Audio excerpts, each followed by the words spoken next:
Hello, I'm Robert Vogel with Issues in Education, and we're coming to you this afternoon from the International Society for Technology and Education. And with us this afternoon is Jake Szabo, who is the Executive Vice President for Bullseye.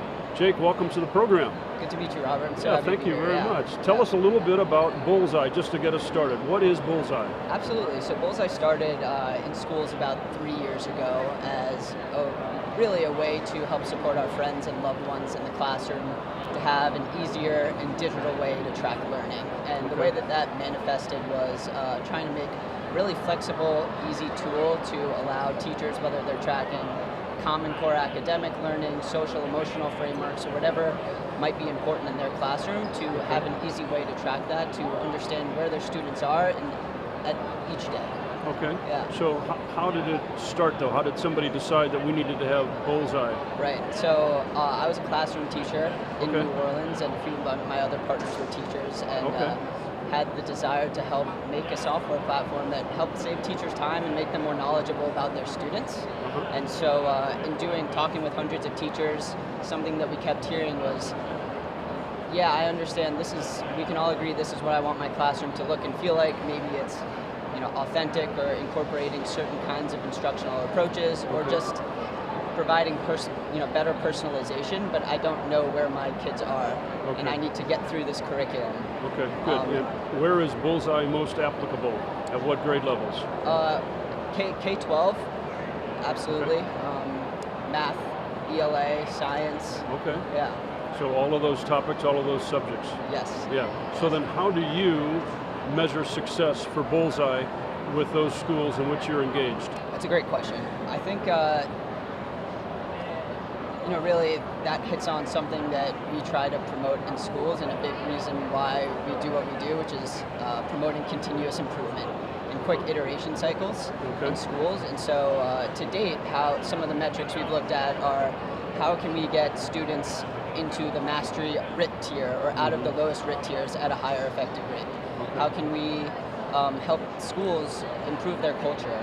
And how can we help schools retain teachers at a higher percentage? Because we know that the cost of losing even one teacher could be up to $20,000 and have significant impact on student achievement for years to come. Okay. Yeah. Are there any specific success stories that you can share with us? I cannot yet. Okay. But yes, we have helped schools in Tulsa and from coast to coast really help improve their teacher retention rate with kind of taking a similar approach to allowing instructional coaches and instructional leaders to help define what do we want a highly effective teacher to look like at our school, and provide evidence and real-time observation to understand where their teachers are and how they can help keep doing what they're doing really well and implement where they might be struggling. Okay, good. So where do you see the product, the service, the company evolving from this point? What are your aspirations for 3-5 years down the road? It's a great question. I think in talking, we're really lucky to be able to talk to educators every day, just to learn from them, try to help them in any way that we can. And one of those points that I would say that there's pretty unanimous or universal agreement on at this conference and beyond about the future of education is that it's going to be something that is more student-driven. The degree of that might vary from person to person or school to school, but that is something that we at Bullseye are going to help promote. So, whereas right now we give the mentor, teacher, or coach the ability to help define success and then track progress in relation to that, I firmly believe that the future, much like we know in the working world, will be, I'm a student, I'm going to direct my own learning and ask for feedback and assess myself.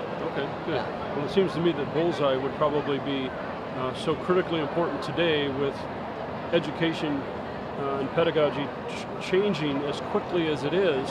We need something like Bullseye to help us to stay on track and to make sure that we hit the mark or hit the target, right? Well, right. I mean, if you're a high school teacher and you're teaching 6-7 class periods a day, you have 100 students like I did, or if you're a kindergarten teacher and you're with a bunch of the little ones for 8 hours a day, it's hard to keep track of those little moments. And while teachers always know best, try to help facilitate that. Sure, good. Well, we look forward to following Bullseye and how it develops over the next couple of years, if not over the next few months, but everybody is going to have access to Bullseye and what we're discussing right now on the Issues in Education website, issueseneducation.net, through the Knowledge Library. But if somebody wants to get in touch with you directly, how do they get in touch with you and your organization? Yeah, absolutely. Like I said, I have the fortune of talking to educators every day. So my email is on the website at Bullseye.Education. It's on the back of the shirt here. Okay, great. I like it. Nice.